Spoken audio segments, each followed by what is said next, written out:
ఓ నిజంగానే రియల్ గా రావాలని ఒకడు ఆ కొంకి పెట్టుకుని ఆ ఆ కొంకులు చేత ఉన్న ఆ కొరడా పెట్టి కొడతా ఉంటే వీపు బాగా నిజంగా వచ్చేటట్లుగా చిత్రీకరిద్దామని తీశారట. తీస్తూ ఉండగానే ఆ షూటింగ్ జరుగుతూ ఉండగా ఒక పార్ట్ బాగా జరిగిపోయింది. ఇంకొక పార్ట్ లోనికి భోజనం చేసిన తర్వాత విరామం అయిన తర్వాత ఇంకో పార్ట్ తీస్తా ఉన్నారు.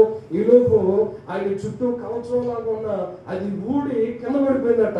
ఒక్కసారిగా కొరడాతో కొట్టేవాడు ఒక్క దెబ్బ కొట్టి ఇలాగా లాగగానే వాస్తవానికి ఆయన చుట్టూ కవచం లాగా ఆ షీల్డ్ ఉంటది. ఆ షీల్డ్ ఎప్పుడైతే కింద పడిపోయిందో చూడకుండా కొట్టాడు. ఒక్క దెబ్బ బలంగా కొట్టగానే నిజంగా లోపల కంటే వీళ్ళు కళ్ళు ఊడిపడిపోయింది. ఊడిపడిపోతే ఆయన స్వతంత్ర పడిపోయాడు హీరో గారు. వెంటనే డైరెక్టర్ గారు తీసుకెళ్లి త్వరగా ఆయన్ని అంబులెన్స్ ఎక్కించి హాస్పిటల్కి తీసుకెళ్తే ఆయన స్పృహ తప్పి మరణ పంచుల్లోకి వెళ్ళిపోతున్న సందర్భంలో